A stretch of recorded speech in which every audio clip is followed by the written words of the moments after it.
of those guys. And Coach Irvis brought me into the football program, taught me a lot about being honest, integrity, leadership skills that I still use today, the things that I learned from Coach Irvis. And when I think about you guys going to St. Ed's, I think about what a great, great opportunity you have to have teachers and leaders like Coach Irvis and others that are at that school. You know, I was thinking last night, I was at a store and I ran into a guy named Billy Salmon, Jim Salmon's brother. Billy Salmon, I go, if you're going to talk to a bunch of to-be freshmen at St. Ed's, what would you say about St. Ed's? And he said, you know what? It's about motivation. And I go, what do you mean by that? He goes, well, National Honor Society, he was the International Bachelorette before it was even there at St. Ed's. And he said, you know what? I scored a 98 on an English test. And the professor, he missed one question, in case you didn't know that, one question wrong. And he's all proud of himself. So the professor said to him, you can do better, Sam. And that's the kind of motivation he got. He ended up getting a scholarship to Notre Dame, went on to travel the world. I mean, just a great guy. Yesterday, I ran into him at the store. I think about that place in Lakewood. There's a lot of magic in that building. You can leave that building today, and 50 years, 20 years, 30 years later, run into someone, and it's like you've never left that building. The friendship, the bonds, the things that you guys get at that school is just amazing. And I tell you what, I'm jealous. Looking at you guys, 4 of the best years of my life was at St. Ed's. And I look at you guys and I say, man, you guys are going to have a great 4 years there.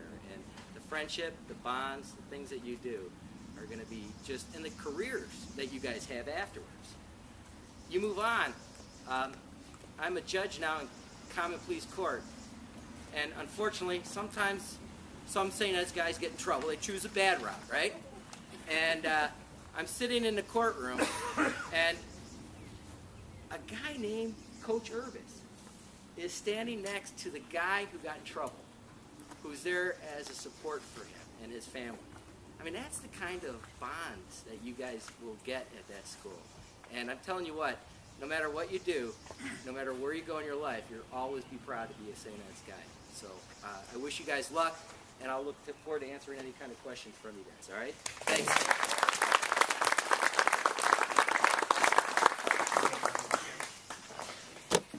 Well, I've now lived my dream. I've always wanted to follow Brendan. Actually, Brendan and I got sworn in together. We really didn't know each other that well in high school. Kind of probably knew who each other were, but that was it, because he's 2 years older than me, and as you can tell, looks 40 years older than me. But Brendan and I also wound up clerking together after we both graduated from law school for, unfortunately, a judge that was taught at that other school, shall we say. I'm blessed. I was the 6th boy in my family. I'm the 10th of 10. I was the last one to go to St. Ed's. My brother started in '69. The Salmon family ended in '87. Billy, who we talked about, is an interesting bird. I'll just leave it at that. Brendan kind of clicked upon it. But my brothers run the gambit of everything. But the blessing that I got actually is God gave me 6 brothers. I have 4 other brothers that I got at St. Ed's, and they're my groomsmen. So when I tell you about that, freshman year I sat next to him. You guys will not have Brother Bennett. Brother Bennett is a legend. He was a history teacher. He's now passed. His room is still there. You'll see it. And first year, I sat next to this little kid with a funny little laugh, and wasn't the smartest guy in the world. But Brother Bennett called the 2 of us shorty in mouth. Okay? My 4 groomsmen in my wedding in '97 were my best friends from St. Ed's. Greg Patterson, who was an outstanding track athlete and cross-country athlete, he ran all over the world. He ran in Kenya and China. He was my freshman roommate at Miami of Ohio when we went there.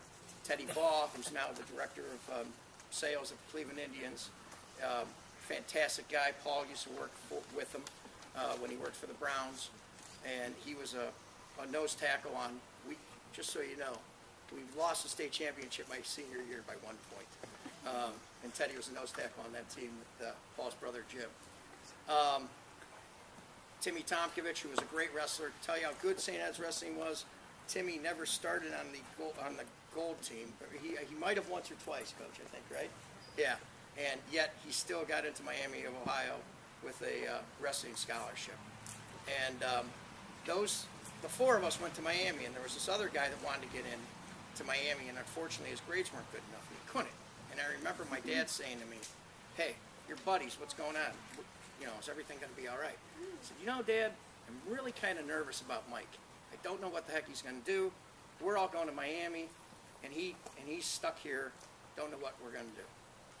Well, he's now the Iron Chef. He's the greasy Greek, as we call him. And the importance of that, and Brendan hit upon it, is Coach Urbis. If you ever hear Mike talk, he'll talk about Coach Urbis, and he'll talk about how he learned to be strong and how he learned to be dominant simply from that. Mike shattered his arm as a 120-pound sophomore and never wrestled again, which is a blessing. But the thing about that is,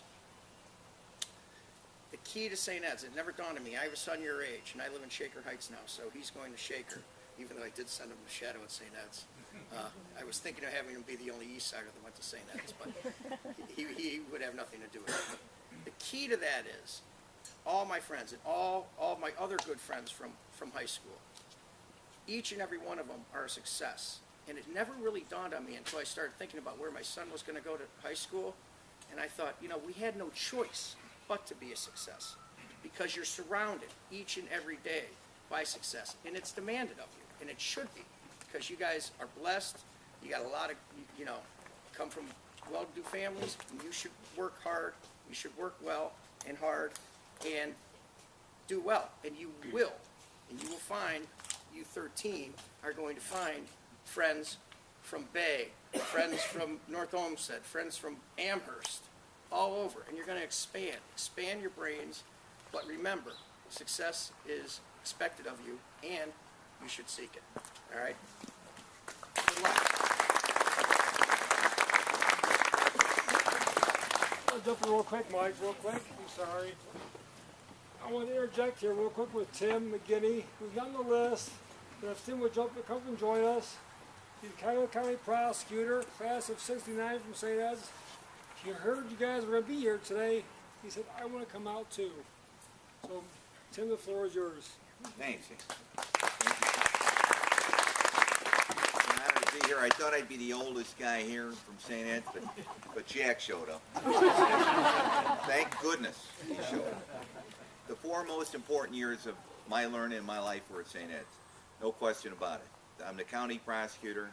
I prosecute people like this Castro you saw in the paper today, the guy, the kidnapper. I prosecute murderers, rapists, some of the worst people that come along in society. And it's very rewarding because we put these guys away where they can't harm other people. And when I look back at the most formative years of my life, they were without question the 4 years at St. Ed's. And I look at who I associate with today. I still associate with the guys I went to school with. My best friends are still the guys from those 4 years. I got off the phone today. We're making plans for a backpacking trip out west later this summer with one guy, and I'm going to go to Ireland with another guy and his wife and my wife in September. The other day we honored the police chief of Cleveland, Mike McGrath. He graduated with me in our class.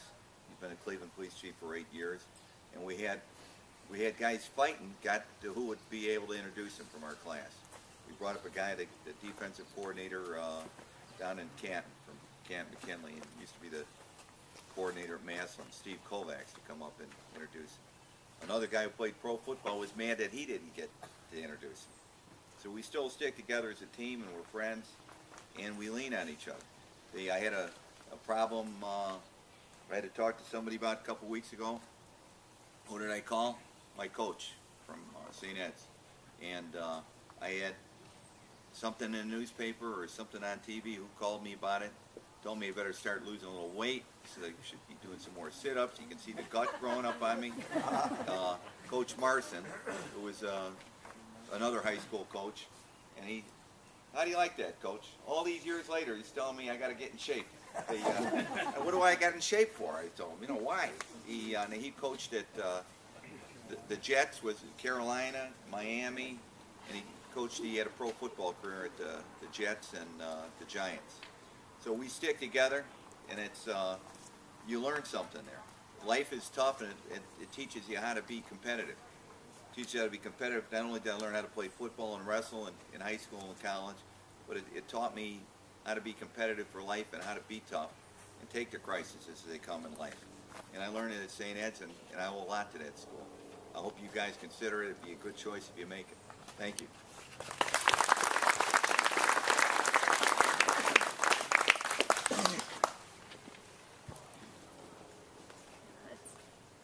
Never wanted to follow the county prosecutor in any aspect of your life. But throughout my life, I'm Mike Gallagher. I'm a county councilman. I used to be the council president out here in the city of Strongsville. And graduated '75 from St. Ed's. And 2 of the best years of my life were spent at St. Ed's. The freshman and sophomore years were very difficult and very trying. And it was a different time and a different school. And you guys are going to run into situations like that where you maybe want to think maybe Strongsville would be a little bit easier to do, but stick with it. It's really important to, if you have any problems, to stick with it and fight through it. Don't forget the most important people while you're sitting here are your parents who are sacrificing to send you to a very, very good school. I had a different time. I had to pay for St. Ed's myself. I had 5 sisters and myself. My parents didn't have the money. So I had to get a paper route. I had to save my money. And I paid for my way through St. Ed's, which is why my freshman and sophomore year that were difficult, I got through because I was going to be damned that somebody wasn't going to get me. I was going to get through this school, and I was going to make it. Part of that helped shape who I am today. I think I'm a little bit tougher, a little bit more rugged as far as hitting some tough walls and trying to get over those, and I'm a better person for it. And I'm certainly a better person for going to St. Ed's. St. Ed's helped shape me as much as it did these gentlemen that are here. It helped teach me to be a man, a young man, and to go out and treat people with respect at all levels. And I carry that through my life today. And I hope that as you move forward with your lives, you stick with it in the tough times. They will be there. Stick it with it and remember all of us in the good times and have a good time while you're there. You're going to make friends for life. And as you go through life, no matter where you go in this world, you will run into people that went to St. Ed's. At some point in their lives, they were going to connect with you. My wife went to Warrensville Heights. We go all around Cuyahoga County and Northeast Ohio, and she is amazed at where, when I show up somewhere, there's a connection with the city of Lakewood or St. Edward. And you're going to find that to be true, and I wish you all the best of luck. Stick with it. If you need anything from any one of us, I'm certain we'll all be there for you. Good luck, guys.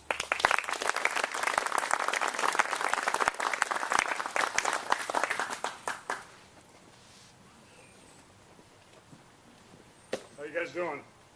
Good. You guys think I hurt this doing something tough like arresting somebody? I hurt this by playing basketball with my 14-year-old daughter. It's tough, man. You guys are all going to St. Ed's? Greatest school ever. As a councilman said, we are one big fraternity at St. Ed's, and I have the opportunity to hire a lot of people now in my profession, in my job. And I bring people in from Montana, and I bring them in from Wyoming and South Dakota and Los Angeles and everywhere else. And they get here, and they are amazed about St. Ed's. They think we're like the mafia, man. This is one big, tight group, and they're right in a lot of ways. We are a very tight group. In fact, I was driving over here. I live all the way in Aurora. Anybody here of Aurora? Went to the state finals of baseball today, by the way. But I was driving over on the turnpike today, and I look over to my right, and it was Frank Bova, the sheriff of Cuyahoga County. A very good man. You have 4 people leading law enforcement right now that are St. Ed's graduates. The great, great Tim McGinney, is he here? Frank Bova, Mike McGrath, and myself. So it was an honor to go to St. Ed's, and it's an honor to live in the St. Ed's legacy many, many years later. I'll tell you a story real quick. I played baseball 4 years at St. Ed's. I recently went back, and I got this shirt from my high school baseball coach in 1980, Pete Dusick, who came back to be the head coach of St. Ed's. recently, a very, very good guy. But when I was a senior at St. Ed's, I was up to bat, and my dream was to play baseball. That's the only thing I ever wanted to do in my life was to play baseball. And I got up my senior year, and I got the best hit. I was having a great season. Got the best hit ever in my life off the left field fence. We were playing Lake Catholic, and my spike got caught in the ground. And my knee twisted, busted, and we didn't have arthroscopic back there, and I fell straight to the ground. I crawled on my hands and knees to first base. The ambulance came out on Kaufman Field, and I don't think you guys still play Kaufman, do you? You still play Kaufman? The ambulance came out there, and they brought a stretcher out. And I was being put on the stretcher, and I knew my career was over, and I was done. In fact, my future was done. And my high school coach at the time looked down at me, and he said, "Remember, son, everything in life has a reason and a purpose." Now, as a young man at 18, I didn't know any better.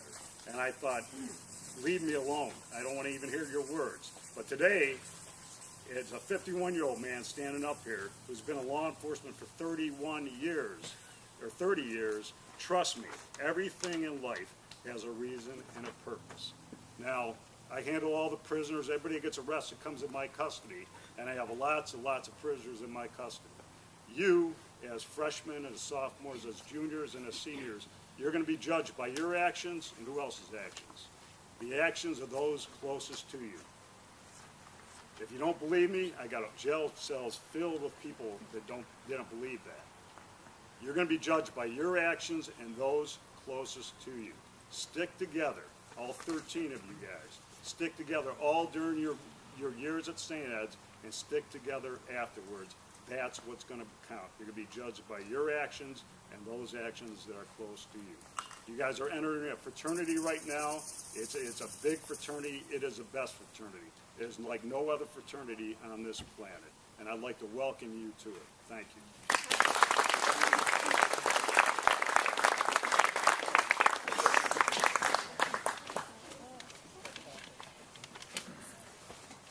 This is a hard act to follow.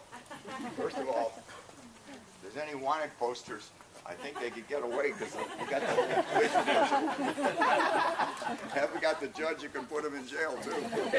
We better be good around here. So I brought you guys homework. How's that for making friends in a hurry, huh? You got to read a book. No, you don't have to, but I brought you a book. There's 14 books in there. When I retired from my company, people asked me to write a book. And customers asked me, you got to write a book.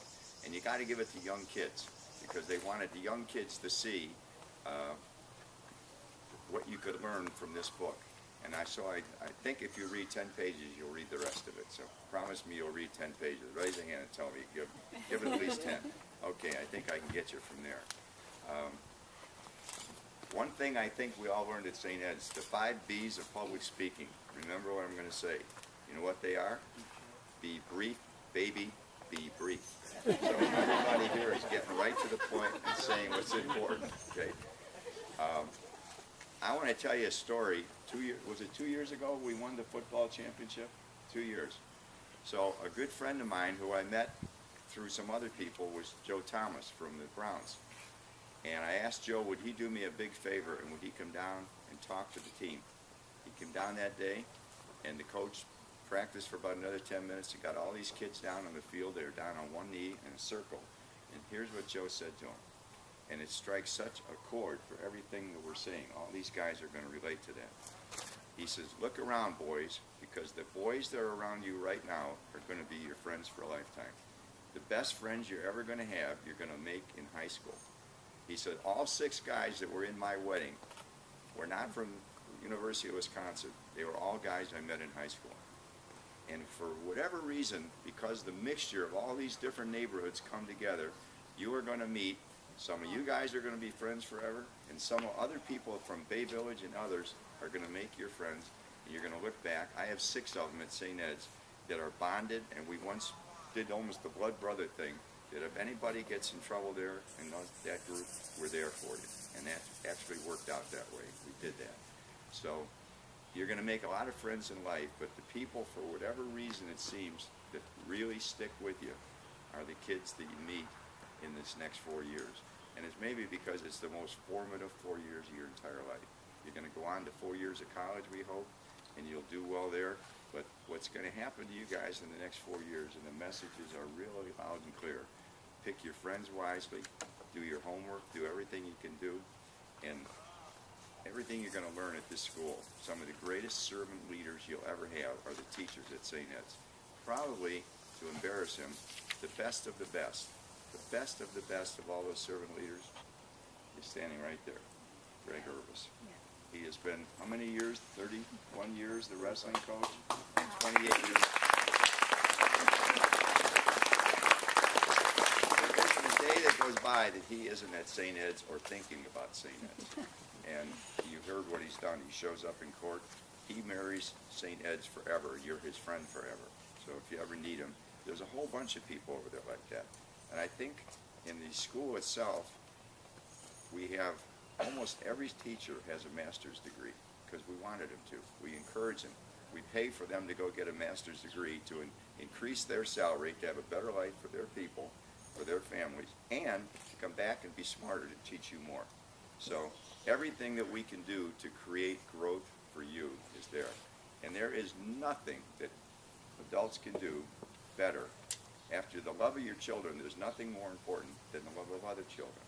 So one of the great things, you know what education means? I checked it one day. I was at John Carroll studying, and I wondered where did this word come from? So I got the dictionary. Educare, it's Latin. You know what it means? It's amazing.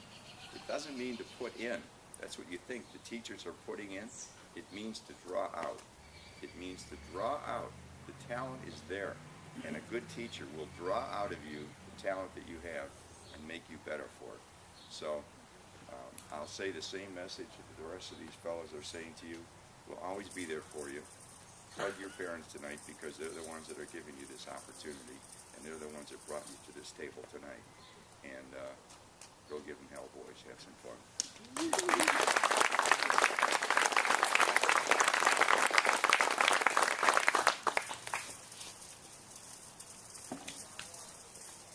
Okay, thank you very much. Thanks, Mr. Cal. Thanks for inviting me.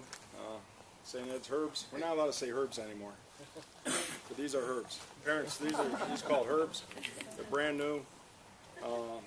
In the Marine Corps, we call them boots. We call them a few other words, but we can't use them here. When you're brand new, you're brand new. In freshman year, very, very special year. They don't have a special name for sophomores, juniors, seniors. But freshman year, I call you herbs. And all the old timers here do also. It's pretty neat. Michael Simon was mentioned, and he smashed his arm twice. He broke his arm twice wrestling, and it was at 103 pounds, not 20. 103 pounds. He snapped that thing the second time right there. So he went from a happy-go-lucky kid to a just ticked at the world, just because his whole world was shattered, his whole world. And he just couldn't imagine it. He grew his hair real long, became from being a happy-go-lucky kid just to being a sourpuss about life. And things get crazy. Things get a little nuts in life. And this is a true story. He went and worked at a part-time job at Geppetto's in Warren Village, washing dishes. How many know this story? Just two people, yeah. And one day they were behind with some food. They needed to get some more food out there. They said, "Hey, Mike, you want to give us a hand there, a little short order cook it?" "Yeah, okay." And he fell in love with it. His junior year, fell in love with it. And his dad wanted him to be an accountant after he graduated from St. Ed's. He didn't want to be an accountant. His dad twisted his arm. "You're going to be an accountant." He went to CSU. He hated it. And his dad said, "What do you want to do?" He says, "I want to be a chef." He said, "A chef? I want you to be an accountant." "No, I want to be a chef." Well, he followed his dream. He went to Culinary Institute of America in New York City and did a tremendous job there. 2 years. It's 24 months of just pounding this stuff into you.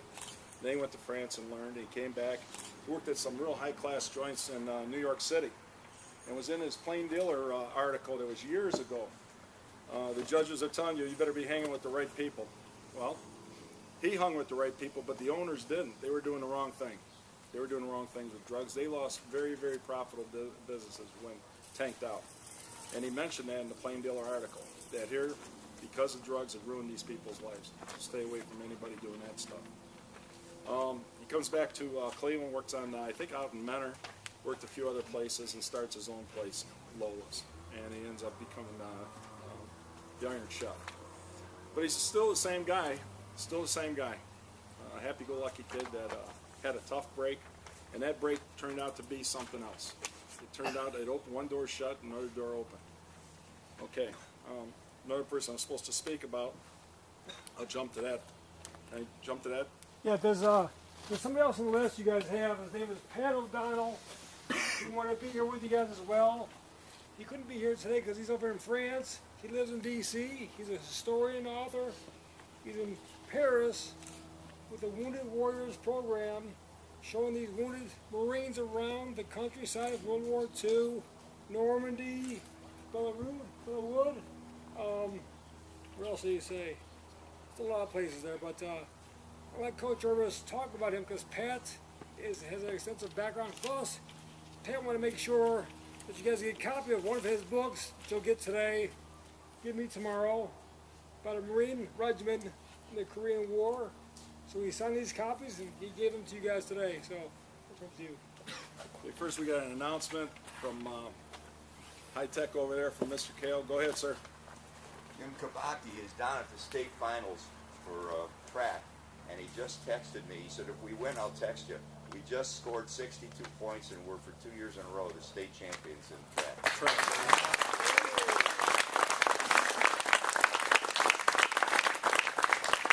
We're talking about overcoming obstacles. Apparently we had the best 4x100 team in the state. They had the 4 best times. Yikes, and they won without that team because that team didn't advance because we dropped the baton. Where's that sticky glue? What did we call that for receivers back then? What did they use? Stick 'em? Stick 'em? Could have used some stick 'em back then. Jeez, oh man. All right. Now this fellow that Mr. Richard is speaking about, Patrick O'Donnell. Patrick K. O'Donnell, redhead from St. Raphael's, wrestler at St. Ed's. Average athlete, very average. Tough, hard-nosed. Played football for a couple years, wrestled all 4 years at St. Ed's. Tough. Not athletic, but tough. And tough goes a long way. And gumption goes a heck of a long way in life, as the men that have spoke here and your dads and moms will tell you. You got to have that gumption. Well, he did. And he wrestled at St. Ed's. Didn't start, but got some varsity matches in, wrestled a lot on our green team and stuff. And he went to American University. That's in D.C. And he was a business major there. Well, he had a love of World War II because his uncle was either airborne or a ranger. And this guy, on the side, he was a business major, working in business. On the side, he started something called dropzone.org, a website. He invited rangers and paratroopers and glider pilots to give their stories about World War II in Europe and post them on his website. And it was a virtual history museum. And somebody came up to him and said, hey, Pat, this stuff's awesome. Why don't you get the best of the best and make a book out of it? And he did. And he's written about 7 or 9 books by now. How many books?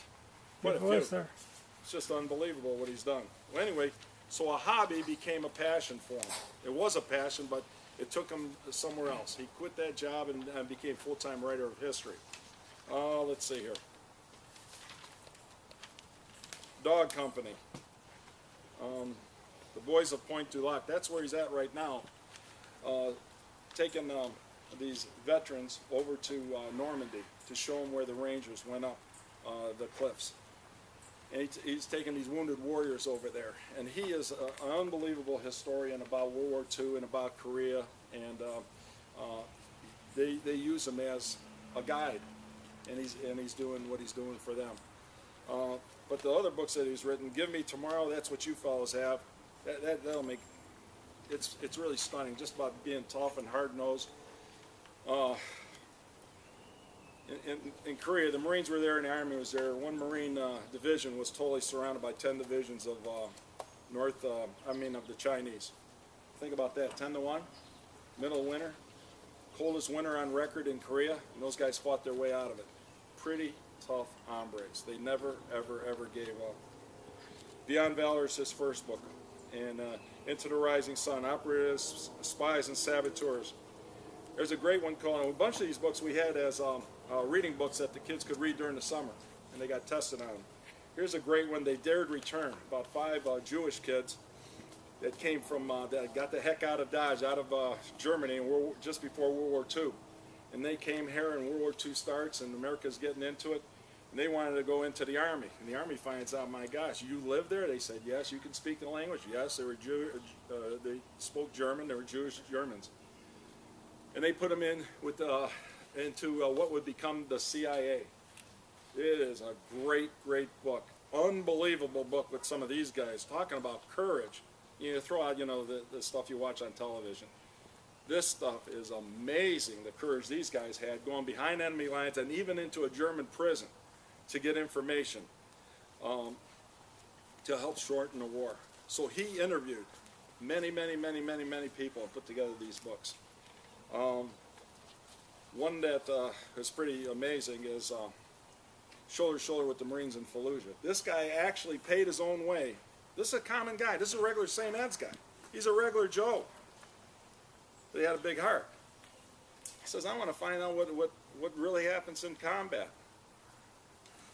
Well, he goes down to the Army and they teach the journalists how to, throw a pack on and how to get along next to an Army unit, a Marine unit, whatever. And there's certain things you have to do. There's do's and don'ts and all that stuff. Okay. So he goes to training down, I don't know whether it was in Georgia or Alabama, somewhere down there. And then he has to pay his own way over to Iraq. He shows up in Iraq and he asks these Army guys, hey, I'd like to go with you into combat, and because I want to be shoulder to shoulder with you in combat and write a story about what happens in combat.